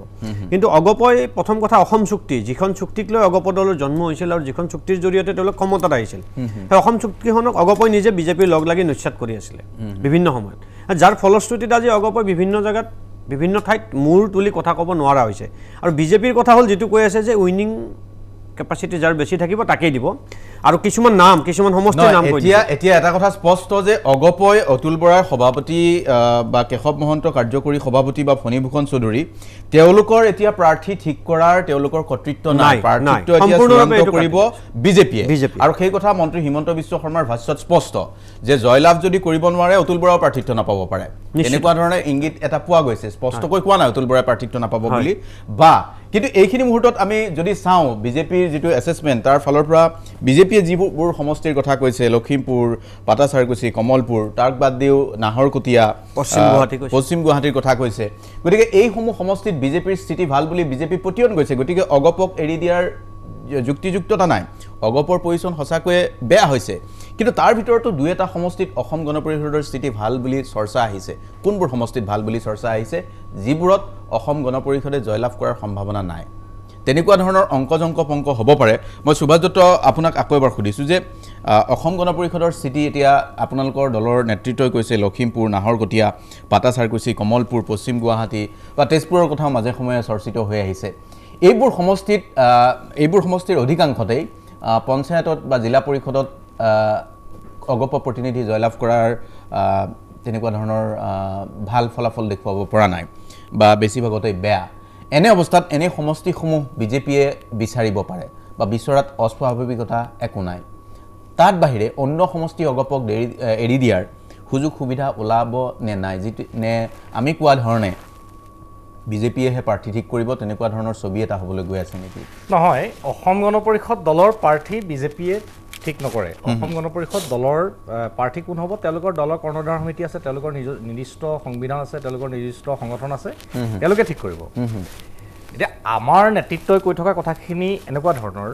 যে যিটো সমষ্টিত অসম গণ পৰিষদ দলৰ প্ৰাৰ্থীজনক দিলে তাত নিজিকে তাতোতো অসম গণ পৰিষদ দলক সেই চিটটো এৰি দিয়াৰ কোনো প্ৰাসংগিকতা নাই স্বাভাৱিকতে যিবিলাক সমষ্টিৰ নাম আপুনি আজি লৈছে আজি লখিমপুৰ আজি পাটাচাৰকুছি আজি কমলপুৰ এই সমষ্টিবিলাকত অসম গণ পৰিষদ দলতকৈ ভাৰতীয় জনতা পাৰ্টীৰ স্থিতি যথেষ্ট শক্তিশালী গতিকে স্বাভাৱিকতে তাত আমাৰ দলৰ নেতৃত্বই বা আমাৰ দলৰ সংগঠনে তাত প্ৰতিদ্বন্দ্বিতা কৰাৰ আগ্ৰহ প্ৰকাশ কৰিছে এই গোটেই কথা বতৰাবিলাক বাৰ্গেনিং হ'ব এটা সময়ত নিৰ্দিষ্ট সময়ত অসম গণ পৰিষদ দলৰ নেতৃত্বৰ লগত আলোচনা হ'ব আৰু আলোচনাত এই কথাখিনি ঠিক হ'ব যে তেখেতসকলে প্ৰতিদ্বন্দ্বিতা কৰিব নে ভাৰতীয় জনতা পাৰ্টী কোনোবা প্ৰতীক চিহ্নত তাত কোনোবাই প্ৰতিদ্বন্দ্বিতা কৰিব কথাটো চাওক যে আজি অসম গণ পৰিষদ দল জিকিব পৰাও কিছুমান সমষ্টি আছে কোনখিনি সমষ্টিত অসম গণ পৰিষদ দল জিকিব পাৰে এই কথাখিনি মই আজি তাৰিখত মই ক'ব নোৱাৰোঁ নাই চাওক আপুনি ক'ব নোৱাৰে মই কৈছোঁ আপোনাক আপুনি ক'ব নোৱাৰে হাজোত এটা সময়ত খুব ভাল স্থিতি আছিলে নুৰুল হুছেইন তাৰ পৰা প্ৰাক্তন মন্ত্ৰী হৈছিলে হাজোত স্থিতি ভাল তাৰপিছত আপুনি অভয়াপুৰীত আছিলে তেনেকুৱা ধৰণৰ সমষ্টি চাবুৱা তেনেকুৱা ধৰণৰ বহুতকেইটা সমষ্টি অসম গণ পৰিষদৰ ভাল স্থিতি আছিলে আজি কোনোবাই এই ধৰণৰ কথা কৈ থকাৰ কাৰণে অগপ বিদ্বেষী বুলি আমাক ক'ব পাৰে কিন্তু আমি দৰ্শকসকলক জনাইছোঁ যে অগপৰ আজি প্ৰতিনিধি আমি আমন্ত্ৰণ জনাইছিলোঁ তেওঁলোক নাহিল তেওঁলোকে কথা ক'বলৈও এতিয়া তেওঁলোকৰ অকণমান দিগদাৰ হৈছে চাগে মই নাজানো কিন্তু এইখিনি মুহূৰ্তত এটা কথা স্পষ্ট যে অসম গণ পৰিষদৰ 2-4টা সমষ্টিত ভাল স্থিতি আছে তেওঁলোকে পঞ্চায়তো দখল কৰিছে বা অগপৰ তৃণমূল পৰ্যায়ত সংগঠন আছে কিন্তু নেতৃত্বৰ ভুলৰ বাবে এনেকুৱা এটা পৰিৱেশ হ'বলৈ গৈ আছে নেকি যে যিটো অভিযোগ আজি কংগ্ৰেছে কৰিছে বা ৰাতুল পাটোৱাৰীয়ে কৈছে যে বিজেপিয়ে গ্ৰাস কৰাৰ দৰে এটা ছবি বা পৰিৱেশ হ'বলৈ গৈ আছে ৰাতুল পাটোৱাৰী অগপৰো স্থিতি ক'ৰবাত ভাল একেবাৰে বেয়া সেই কথাটো ক'ব নোৱাৰি এতিয়া চাবুৱা হাজো ৰহা অভয়াপুৰী এনেকুৱা ধৰণৰ বহুতকেইটা সমষ্টি আছে কিন্তু যিটো কথা আজি বিজেপিয়ে কৈছে যে পশ্চিম গুৱাহাটী পাটাচাৰকুছি নাহৰকটীয়া লখিমপুৰ বা এইকেইটা সমষ্টিত আজি পৰিৱেশ বেয়া হৈছে তাত কিন্তু অগপ নেতৃত্বৰো কিছু পৰিমাণে দোষ নথকা নহয় সেই প্ৰশ্নটোৰ উত্তৰ মই আপোনাৰ পৰা ল'ম সৰু এটা বিৰতি লৈ লৈছোঁ আপোনালোকে চাই আছে মিড মৰ্ণিং আমি প্ৰাক্তন মুখ্যমন্ত্ৰী তৰুণ গগৈৰ স্বাস্থ্যৰ অৱস্থা সন্দৰ্ভত আপোনালোকক কিছু সময় পিছতে পোনপটীয়া সম্প্ৰচাৰ যোগে GMCHৰ পৰা দেখুৱাম কিন্তু আমি যি আলোচনা কৰি আছোঁ মিত্ৰতাৰ ৰাজনীতি মই পাটোৱাৰী আপোনাৰ পৰা এটা তাৎক্ষণিক প্ৰতিক্ৰিয়া লৈছোঁ যে এতিয়া অসম গণ পৰিষদৰ অৱস্থা শোচনীয় হৈছে আৰু কিছু সমষ্টিত হয়তো তেওঁলোকৰো ভাল পৰিৱেশ আছে কিন্তু এইখিনি মুহূৰ্তত অগপৰ বাবে এটা অস্বস্তিকৰ মুহূৰ্ত যে প্ৰাৰ্থী ঠিক কৰিব বিজেপিয়ে সেই ধৰণৰ এটা ধাৰণা আজি মন্ত্ৰী হিমন্ত বিশ্ব শৰ্মা বা ৰঞ্জিত দাস বা বিজেপিৰ জ্যেষ্ঠ নেতৃবৃন্দসকলৰ পৰা আমি তেনেকুৱা এটা আভাস পাইছোঁ বা ইংগিত পোৱা গৈছে এই ক্ষেত্ৰত অসম গণ পৰিষদে কৰিবলগীয়া এতিয়া কিবা আছে নেকি প্ৰথম কথা আজি আমি এটা অতি দুৰ্ভাগ্যপূৰ্ণ মুহূৰ্তত আছোঁ যে আপুনি মাজে মাজে দেখুৱাই আছে অসমৰ প্ৰাক্তন মুখ্যমন্ত্ৰী দীঘলীয়া সময়ৰ মুখ্যমন্ত্ৰী 15 বছৰকৈ অসমক সন্মুখত থাকি নেতৃত্ব দিছে তৰুণ গগৈ ডাঙৰীয়া এক জটিল মুহূৰ্তত আছে যোৱাকালি বহু সময় তাতে আছিলোঁ আৰু আজি এই মঞ্চৰ পৰা আকৌ এবাৰ ভগৱানৰ ওচৰত নেদেখাজনৰ ওচৰত প্ৰাৰ্থনা জনাইছোঁ তেখেত যাতে সুস্থ হৈ আকৌ অসমবাসী ৰাইজৰ মাজলৈ ঘূৰি আহে তেখেতৰ যি স্বাভিমানী মন সেই স্বাভিমানী মন আৰু সত্তাক অসমবাসী ৰাইজে দলমত নিৰ্বিশেষে সকলোৱে ভাল পায় আৰু আজি আশু আৰোগ্য কামনা কৰিছে এই মঞ্চৰ পৰা ময়ো তেখেতৰ আশু আৰোগ্য কামনা কৰিছোঁ দ্বিতীয় কথা আপুনি যিটো প্ৰশ্ন মোক সুধিছে এইটো এটা সম্পূৰ্ণ অগপ আৰু বিজেপিৰ মিত্ৰতাৰ ভিতৰুৱা কথা আচলতে আজি এইটো কথাৰ উত্তৰ দিব লাগিছিল অগপৰ মুখপাত্ৰই তেওঁলোকৰ কৰিবলগীয়া কি আছে সেইটো মই ক'ব গ'লে ভুল হ'ব কাৰণ আমি আমাৰ দলৰ কামৰ ওপৰত আমি ক'ব পাৰোঁ অগপ দলৰ মিত্ৰতা অগপ দলৰ টিকেট চিলেকশ্যন অগপ দল ক'ৰ পৰা খেলিব তেওঁলোকৰ কৰিবলগীয়া কিখিনি আছে এইখিনি অগপৰ মুখপাত্ৰ ক'লে বেছি ভাল হ'ব কিন্তু মই এটা কথা ক'ব খোজোঁ যে মিত্ৰতাৰ যিটো ধৰ্ম এতিয়া অগপ আৰু বিজেপি কি ধৰণে কথা পাতিছিল আৰু বিগত নিৰ্বাচনসমূহত কেনেকৈ ইলেকশ্যন খেলিছিল তেওঁলোকে ভালদৰে জানিব কিন্তু অগপৰ বিধায়কসকলৰ বক্তব্যৰ পৰা যিখিনি দেখিছোঁ শুনিছোঁ এনেকুৱা লাগিছে যে কোনোবাখিনিত অগপৰ বিধায়কসকলক তেওঁলোকক বঞ্চিত কৰাৰ এক প্ৰক্ৰিয়া আৰম্ভ হৈছে যিটোৰ কাৰণে তেওঁলোকে বিভিন্ন মন্তব্য আৰম্ভ কৰিছে আজি আপোনালোকৰ চেনেলৰ জৰিয়তে বিভিন্ন সময়ত মন্তব্য দিছে গতিকে এই মন্তব্যৰ পৰা বুজা যায় যে অগপই কোনোবাখিনিত অস্বস্তিত পৰিছে আৰু বিজেপিয়ে অস্বস্তিত পেলাইছে এইটো যদি সঁচা হয় আগত দিনত আঞ্চলিক দলসমূহে হয়তো এশবাৰ ভাবিব বিজেপিৰ লগত মানে এলায়েন্সত অহাৰ ক্ষেত্ৰত বাকী থাকিল অগপৰ কিছুমান চিটত মানে নতুনকৈ ভাল হ'ব নেকি এনেকুৱা কথাবিলাক আহিল যে সেইটো দলীয় সাংগঠনিকভাৱে তেওঁলোকে নিৰ্বাচন খেলিলেহে প্ৰমাণ পোৱা যাব পঞ্চায়ত নিৰ্বাচনত অগপই য'ত কেণ্ডিডেট দিয়া নাছিল বিধানসভাত তাত 2-4টা পঞ্চায়ত বা জেডপিচিও জিকি আহিছে সেইবিলাক চিটক এতিয়া টাৰ্গেট কৰা হ'ব যে হয়তো অগপক দিব কিন্তু দেখা যাব সেইবিলাক চিটত বহুত পৰিমাণে কংগ্ৰেছো সবল স্থিতিত আছে গতিকে কংগ্ৰেছৰ এলায়েন্স কাৰ লগত হয় সেইটোৰ ওপৰতো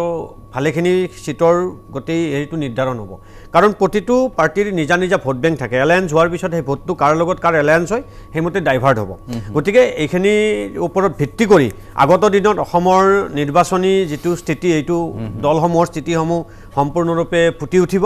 এইখিনি মই ক'ব খুজিছোঁ আৰু অগপৰ ইণ্টাৰনেল কথাখিনি অগপৰ মুখপাত্ৰই ক'লে বেছি ভাল হ'ব বুলি ভাবিছোঁ সেই গতিকে সেই কথাখিনি মই কৰিছোঁ ঠিক আছে এটা লাইন মই কৰিছোঁ চাওক অসম গণ পৰিষদ দলৰ প্ৰাৰ্থী কোন হ'ব এইটো ভাৰতীয় জনতা পাৰ্টীৰ নেতৃত্বই এইটো নিৰ্ণয় নকৰে এই কথাটো গোটেইটো অপব্যাখ্যা হৈ আছে আমাৰ কথাটো হৈছে যে আমি কোনখিনি সিট তেখেতসকলক এৰি দিবলৈ আগ্ৰহী বা কোনখিনি সিট আমি এৰি দিব পাৰিম এই সম্পৰ্কেহে মতামতবিলাক এতিয়া প্ৰকাশ হৈ আছে আজি ধৰি লওক আজি আমাৰ কলিয়াবৰ সমষ্টিটো যদি এৰি দিয়া যায় কলিয়াবৰ সমষ্টিত কেশৱ মহন্ত ডাঙৰীয়া প্ৰাৰ্থী হ'ব নে মণি মহন্ত প্ৰাৰ্থী হ'ব এইটো অসম গণ পৰিষদৰ নেতৃত্বই এইটো সিদ্ধান্ত ল'ব আমি কোনটো কৈ আছোঁ মই এটা উদাহৰণ দিছোঁ আপোনালোক যোৱা লোকসভাৰ নিৰ্বাচনত মই নাহৰকটীয়া সমষ্টিত ইনচাৰ্জ আছিলোঁ ভাৰতীয় জনতা পাৰ্টীৰ ফালৰ পৰা যিটো নেকি বিজেপি বিধায়ক নাই গতিকে মাননীয় মুখ্যমন্ত্ৰী ডাঙৰীয়াই ৰাজ্যিক সভাপতি ডাঙৰীয়াই এইটো এটা গুৰুদায়িত্ব মোক দিছিলে যে এই সমষ্টিটোৰ নিৰ্বাচন পৰিচালনা কৰিব লাগে ইনচাৰ্জ হিচাপে সেই সময়ত মই দেখিছিলোঁ মই প্ৰতিটো বুথলৈকে গৈছিলোঁ প্ৰতিটো বুথত যেতিয়া মই গৈছোঁ তেতিয়া মই বুথ কমিটিবিলাকক যেতিয়া লগ কৰিব বিচাৰিছোঁ আমাৰ ভাৰতীয় জনতা পাৰ্টীৰ প্ৰতিটো বুথত বুথ কমিটি আছে কিন্তু আপুনি বিশ্বাস কৰক তাত বিধায়ক আছে অসম গণ পৰিষদ দলৰ 60% তাত মানে বুথত বুথ কমিটি নাই তেওঁলোকৰ আমি বুথত যেতিয়া গৈ বহোঁ তেখেতসকলৰ বুথ কমিটিৰ মানুহকো আমি তালৈ নিমন্ত্ৰণ কৰোঁ যিহেতু এই মিত্ৰজোঁট একেলগে আমি নিৰ্বাচন খেলিছোঁ গতিকে স্বাভাৱিকতে আজি যেতিয়া এই সমষ্টিটোৰ কথাটো আহিব আমাৰ নেতৃত্বই আমি এই কথা বতৰাবিলাক আমি আলোচনাৰ মজিয়াত এই কথাখিনি আমি ক'ম কাৰণ য'ত তেখেতসকলৰ বিধায়কজন আছে কিন্তু 60% তেখেতসকলৰ বুথ কমিটিয়ে নাই সেই সমষ্টিটোত তেখেতসকলক এৰি দিলে তেখেতসকলক কেনেকৈ জিকিব গতিকে এই কথাবিলাক আজি আহিছে মই আকৌ কৈছোঁ যে অসম গণ পৰিষদ ক'ৰবাত তেখেতসকল শক্তিশালী য'ত অসম গণ পৰিষদ দল শক্তিশালী সেই সমষ্টিবিলাক অসম গণ পৰিষদ দলক তেখেতসকলক দি দিয়াৰ লগে লগে তাত প্ৰাৰ্থী কোন হ'ব তেখেতসকলৰ নেতৃত্ব এইটো তেখেতসকলক আমাৰ স্থিতি য'ত ভাল সেই ঠাইবিলাক ঠিক আছে ডক্টৰ তপন দাস আহি উপস্থিত হৈছে অসম গণ পৰিষদৰ মুখপাত্ৰ অলপ স্বাগতম জনাইছোঁ তপন দাস আপোনাৰ প্ৰতিক্ৰিয়া ল'ম পলমকৈ আহিছে অলপ দেখিবলৈ বেয়া দেখি আনপ্ৰফেচনেল যেন দেখি যি নহওক অসম গণ পৰিষদৰ স্থিতি ভাল হোৱাটো প্ৰতিজন লোকেই বিচাৰে সুভাষ দত্তই বিচাৰিছে আমি সৰু বাণিজ্যিক বিৰতি এটা লৈছোঁ বিৰতিৰ পিছত পুনৰ স্বাগতম জনাম আমাৰ এই বিশেষ অনুষ্ঠানলৈ আমি পুনে পুনে গৈছোঁ GMCHলৈ এই মুহূৰ্তত স্বাস্থ্যমন্ত্ৰী ডক্টৰ হিমন্ত বিশ্ব শৰ্মাই সংবাদ মাধ্যমক উদ্দেশ্যে কিছু কথা ক'ব আমি দেখুৱাইছোঁ অসমৰ প্ৰাক্তন মুখ্যমন্ত্ৰী তৰুণ গগৈ ডাঙৰীয়াৰ স্বাস্থ্যৰ যথেষ্ট অৱনতি হৈছে তেখেত এতিয়া কমপ্লিট লাইফ ছাপোৰ্ট ছিষ্টেমত আছে কেইবাটাও অৰ্গেনে ইতিমধ্যে কাম কৰা বাদ দিছে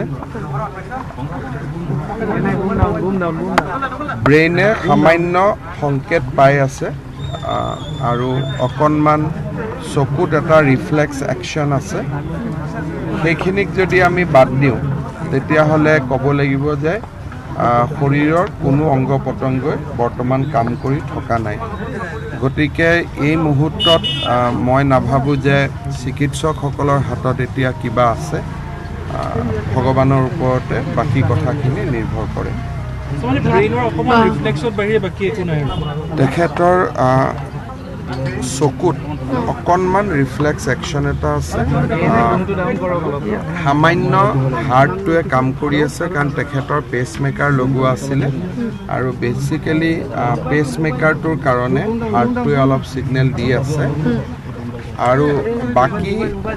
যিটো মাল্টি অৰ্গেন আমি কাম নকৰা বুলি কওঁ তেখেতৰ বাকী অৰ্গেনখিনিয়ে আজিৰ মুহূৰ্তত এই মুহূৰ্তত কাম কৰি থকা নাই সেইকাৰণে আমি এইটোৱে ক'ব লাগিব যে বৰ্তমান পৰিৱেশটো অত্যন্ত শোচনীয় যথেষ্ট শোচনীয় ইয়াৰ পৰা ঘূৰাই আনিবৰ কাৰণে এই পজিশ্যনৰ পৰা ঘূৰি আহিবৰ কাৰণে অকল চিকিৎসকসকলে যথেষ্ট নহয় ভগৱানৰ আশীৰ্বাদ আৰু ৰাইজৰ প্ৰাৰ্থনাৰ প্ৰয়োজন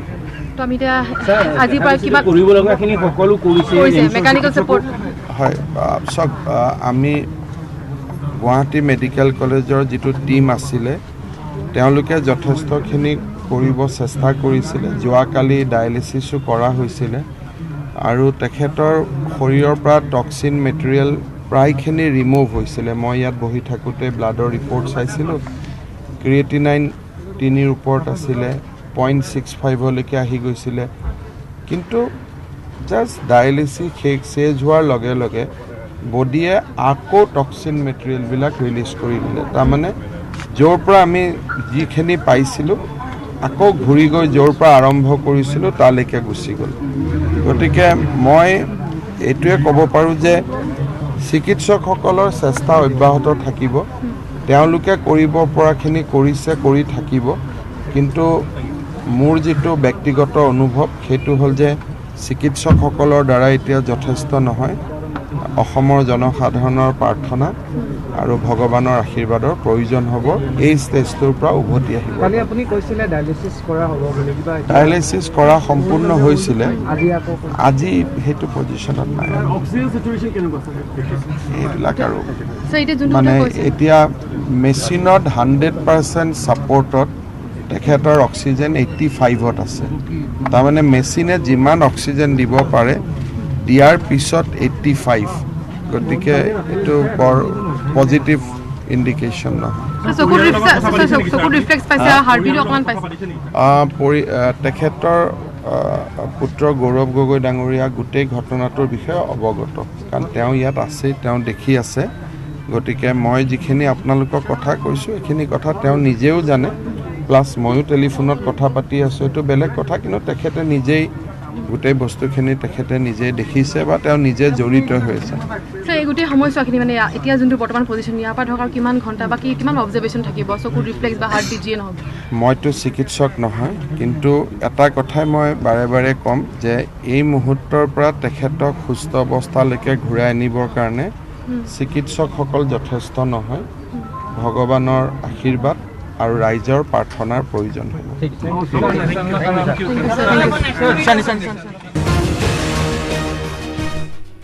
আপোনালোকে চাই আছে মিড মৰ্ণিং আৰু ষ্টুডিঅ'ত উপস্থিত আছে তিনিগৰাকী অতিথি, কংগ্ৰেছৰ ৰাতুল পাটোৱাৰী, বিজেপিৰ সুভাষ দত্ত আৰু আমাৰ লগতে আলোচনাত সংযুক্ত হৈছে অসম গণ পৰিষদৰ ডক্টৰ তপন দাস। তপন দাস, স্বাগতম জনাইছোঁ আপোনাক। এতিয়া বিভিন্ন ধৰণৰ কথা চৰ্চা হৈছে ৰাজনীতি বা ইলেকশ্যন অহাৰ লগে লগে যে এতিয়া বহুতখিনি সমষ্টি, অগপৰ দখলত থকা সমষ্টিও বিজেপিয়ে বিচাৰিব আৰু সেই ক্ষেত্ৰত অসম গণ পৰিষদৰ স্থিতিটো বৰ স্পষ্ট নহয়। এই ক্ষেত্ৰত মই আপোনাক অনুৰোধ জনাইছোঁ যে যিবোৰ সমষ্টিৰ কথা বিজেপিৰ ফালৰ পৰা কোৱা হৈছে, লখিমপুৰ বা পাটাচাৰকুচি, পশ্চিম গুৱাহাটী, কমলপুৰ, বৰহমপুৰ, এনে ক্ষেত্ৰত সমষ্টি কিবা এৰি দিয়াৰ আলোচনা বা চৰ্চা আৰম্ভ হৈছে নেকি? তপন দাস, কিবা তেনেকুৱা ধৰণৰ আলোচনা হৈছে নেকি দলৰ মজিয়াত? নাই চাওক, পোনপ্ৰথমতে মই ইতিমধ্যে আপোনালোকৰ টিভি স্ক্ৰীণত দেখিলোঁ তৰুণ গগৈ ডাঙৰীয়াৰ অৱস্থা অতি সংকটজনক। আমিও ভগৱানৰ ওচৰত প্ৰাৰ্থনা জনাইছোঁ, আশু আৰোগ্য কামনা কৰিছোঁ। এতিয়া যিটো আমাৰ এই শ্ব'টোত যিটো পইণ্ট ওলাই আছে, প্ৰথম আৰু প্ৰধান কথা হ'ল আমি অসম গণ পৰিষদ দলে নিজৰ সাংগঠনিক দিশটো শক্তিশালী কৰা। যিহেতু 2021ত বিধানসভা নিৰ্বাচন আহিছে, তাৰ বাবে আমি 85ৰ পৰা আজিলৈকে 85টা ছিটত, 85টা ছিটত আমি এবাৰ হওক, দুবাৰ হওক, 5বাৰ হওক, 7বাৰ হওক আমি জয়ী হৈ আহিবলৈ সক্ষম হৈছোঁ। এতিয়া ঠিক তেনেধৰণে আমি আমাৰ সাংগঠনিক দিশটো কি ধৰণে শক্তিশালী কৰিব লাগে তাৰ কাৰণে এটা প্লেন কৰি লোৱা হৈছে। আৰু সেই প্লেন কৰাৰ উদ্দেশ্যেৰে আমাৰ অতুল বৰা ডাঙৰীয়াৰ নেতৃত্বত ইতিমধ্যে উজনি অসমত আমি নাহৰকটীয়াই কওক, চাবুৱাই কওক, শদিয়াই কওক, নামনি অসমৰ গোৱালপাৰা, অহাকালি নাওবৈচাত মিটিং আছে। ঠিক তেনেধৰণে আমি মানে ৰাইজৰ লগত কি ধৰণে সম্পৰ্ক কৰিব পাৰোঁ, ৰাইজৰ মাজত কি ধৰণে যাব পাৰোঁ, তেনেধৰণৰ আমি জনসমাৱেশ ইতিমধ্যে দিয়া হৈছে আৰু আমাৰ তেনেকুৱা ধৰণৰ প্লেনিং আছে।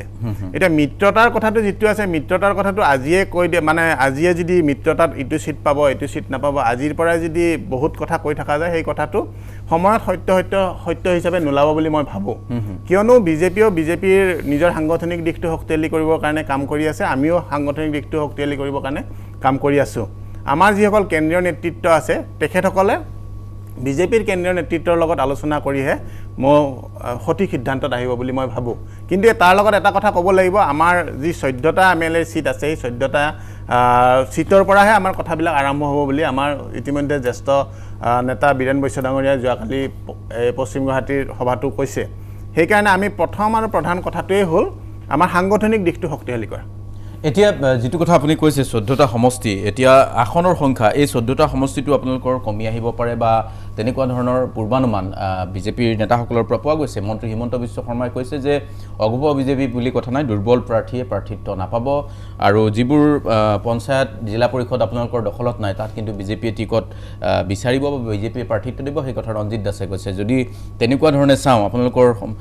পঞ্চায়তৰ বেয়া অৱস্থা পাটাচাৰকুচিত আছে, তেনেকুৱা ধৰণৰ কমলপুৰৰ কথা আহিছে, লখিমপুৰৰ কথা আহিছে, গতিকে তেনেকুৱা ধৰণৰ সমষ্টি আপোনালোকে এৰা ধৰা কৰিব লাগিব, আপোচ কৰিব লাগিব, অগপ আপোচ কৰিবলৈ সাজু আছে? নাই, মই প্ৰথমতে আপোনালোক কৈ গ'লোঁ, আমাৰ প্ৰথম আৰু প্ৰধান এতিয়াই সঠিক সময় হোৱা নাই মানে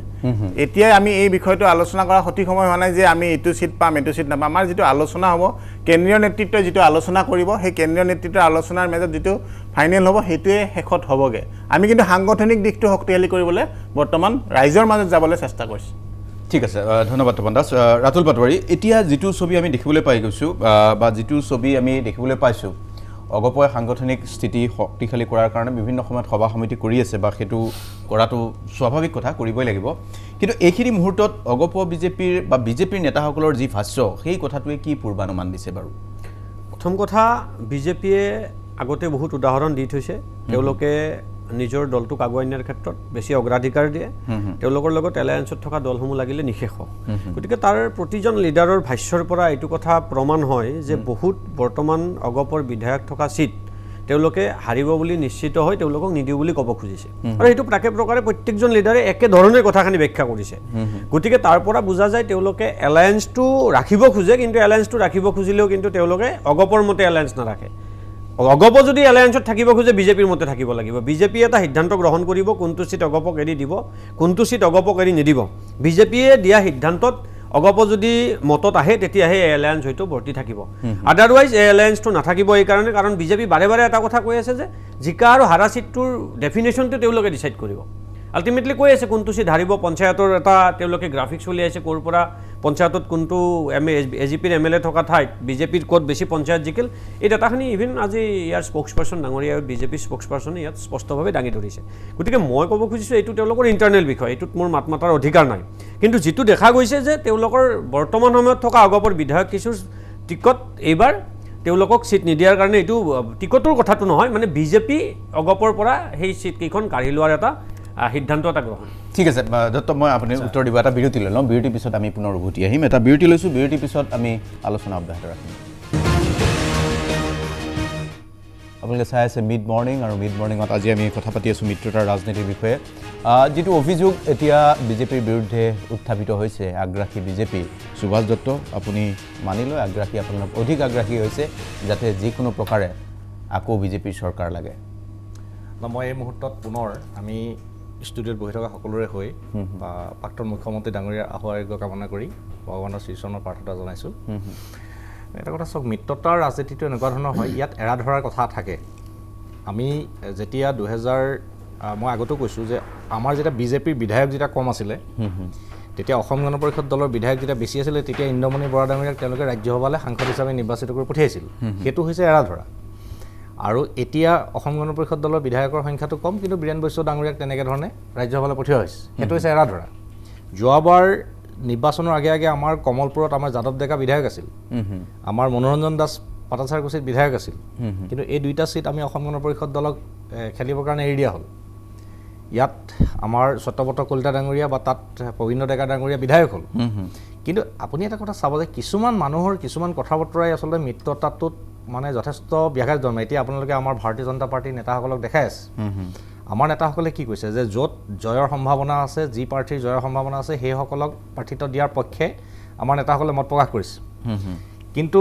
আমাৰ একে মিত্ৰজোঁটত থাকি প্ৰবীণ ডেকা ডাঙৰীয়া কেনেকুৱা ধৰণৰ কথা বতৰাবিলাক কয় এই কথা বতৰাবিলাক আপোনাৰ ইয়াত এতিয়ালৈকে দেখুওৱা হোৱা নাই কিন্তু আপুনি যদি চাই যে মিত্ৰতাৰ যিটো ধৰ্ম এই মিত্ৰতাৰ ধৰ্মত কেতিয়াবা এৰা ধৰা কৰিব লাগিব আৰু এৰা ধৰা নকৰিলে আচলতে ৰাজনীতিটো হৈছে এটা মানে এটা গতিশীল প্ৰক্ৰিয়া এইটো হৈছে ৰাজনীতি হৈছে এক বিজ্ঞান আৰু মানে ইংৰাজীত এটা কোৱা হয় যে ছায়েন্স ইজ অলৱেজ ক্ৰিয়েটিভ গতিকে politics is a science and science is always creative গতিকে ইয়াত ক্ৰিয়েটিভিটি থাকিবই আজি নতুন প্ৰজন্মৰ আজি নেতাসকল আজি ওলাই আহিছে ৰাজনীতি কৰিবৰ কাৰণে আৰু পুৰণা যিসকল ৰাজনীতিবিদে ইয়াত যথেষ্ট সময় দিন তেখেতসকল বিধায়ক হৈ আছে যথেষ্ট সময় বিধায়ক হৈ থকাৰ পাছত তেখেতসকলৰ কাম কাজবিলাক এতিয়া আজিৰ পৰিস্থিতিৰ লগত বা আজিৰ কথা বতৰাবিলাকৰ লগত আজি পৰ্যালোচনা হৈছে আজি বৃন্দাবন গোস্বামী ডাঙৰীয়াই হওক প্ৰবীণ ডেকা ডাঙৰীয়াই হওক এইসকল জ্যেষ্ঠ যিসকল বিধায়ক বা প্ৰাক্তন মুখ্যমন্ত্ৰী প্ৰফুল্ল মহন্ত ডাঙৰীয়াই হওক তেওঁলোকৰ সেই ঠাইবিলাকত এতিয়া নতুন নতুন কিছুমান মুখ এতিয়া উঠি আহিছে নতুন নতুন কিছুমান ব্যক্তিত্ব এতিয়া পুনৰ তেখেতসকলৰ এতিয়া উজ্জীৱিত হৈছে গতিকে এৰা ধৰা ৰাজনীতিত থাকিব পৰিৱৰ্তনটো ৰাজনীতিৰ এটা মানে এটা অৱধাৰিত এটা হেৰি গতিকে পৰিৱৰ্তন ঠায়ে ঠায়ে হ'ব ঠিক আছে এইখিনি মই একদম শেষত এটা কথাই কৈছোঁ যে অসম গণ পৰিষদ দল বা বড়ো আঞ্চলিক ৰাজনৈতিক দল তেওঁলোকৰ লগত মিত্ৰতাটো ভাৰতীয় জনতা পাৰ্টিৰ মিত্ৰতাটো সন্মানজনক এটা মিত্ৰতা যি হ'ব আলোচনাৰ মাধ্যমেদি হ'ব আমাৰ ভাৰতীয় জনতা পাৰ্টিৰ নেতৃত্ব অসম গণ পৰিষদৰ নেতৃত্ব বা বড়ো আঞ্চলিক ৰাজনৈতিক দলৰ নেতৃত্বই বহি 21 চনত কোন ক'ত প্ৰাৰ্থী হ'ব কোনে ক'ত খেলিব এইটো নিৰ্ধাৰণ কৰিব আৰু নিজৰ নিজৰ দলৰ প্ৰাৰ্থী নিৰ্বাচনৰ গোটেই প্ৰক্ৰিয়াবিলাক নিজৰ দলৰ সংবিধান মতে ঠিক আছে দত্ত মই তপনৰ এটা প্ৰতিক্ৰিয়া লৈ লওঁ তপন কিছু তেওঁ ক'বলৈ সুযোগ পোৱা নাই দেৰিকৈ আহিছে তপন এতিয়া এনেকুৱা ধৰণৰ এতিয়া আপোনালোকে কিমান কেইখনমান আসনত প্ৰতিদ্বন্দ্বিতা কৰাৰ কাৰণে সাজু হৈছে মই তাৰে আগতে পাটোৱাৰী ডাঙৰীয়া কথা এটা কৈ লৈছোঁ আমি বিজেপিৰ লগত আমি মিত্ৰতাহে কৰিছোঁ আমি বিজেপিৰ ওচৰত আত্মসমৰ্পণ কৰা নাই যি ধৰণে তেখেতসকলে UDFৰ ওচৰত আত্মসমৰ্পণ কৰিবলৈ বিচাৰি আছে অসমৰ ৰাইজে ইতিমধ্যে প্ৰত্যাখ্যান কৰিছে আতুল পাটোৱাৰী ডাঙৰীয়াক মই উদ্দেশ্যে কৈছোঁ এতিয়া আমি যিটো 85টাৰ কথা কৈ আছোঁ 85টাৰ কথা হ'লেও ইতিমধ্যে আমাৰ মিত্ৰতাৰ বিষয়ে কেন্দ্ৰীয় নেতৃত্বৰ লগত বিজেপিৰ কেন্দ্ৰীয় নেতৃত্বৰ লগত আলোচনা যেতিয়া হ'ব তেতিয়া আমাৰ সঠিক ছবিখন ওলাই আহিব আৰু আমি ইতিমধ্যে মই 85টাৰ কথা ক'লেও আমি প্ৰায় 40ৰ পৰা 50টাত সাংগঠনিক দিশ শক্তিশালী কৰিছোঁ কিয়নো আমাৰ এতিয়া চাবুৱাত আমাৰ বিধায়ক নাই বিধায়ক আছে বিজেপিৰ আমাৰ আপোনাৰ শদিয়াত আছে বিজেপিৰ কিন্তু আমাৰ তাতেও সভা সমিতি কৰি থকা হৈছে ঠিক তেনেধৰণে নাওবৈচাৰ কথাই কওক বা বিভিন্ন সাংগঠনিক দিশটো আজিয়ে গোটেইখিনি আপোনালোকৰ ষ্টুডিঅ'ৰ আগত কৈ দিয়াটো সঠিক নহ'ব বুলি মই ভাবোঁ গতিকে আপুনি স্পষ্টকৈ উল্লেখ নকৰিলেও ভাল 40-50খন আসনৰ 40-50খন আসনৰ অগপ সাজু ঠিক আছে ৰাতুল পাটোৱাৰী আপুনি কোৱা অভিযোগটো অস্বীকাৰ কৰিছে অসম গণ পৰিষদৰ তপন দাসে এতিয়া কথাটো হ'ল যে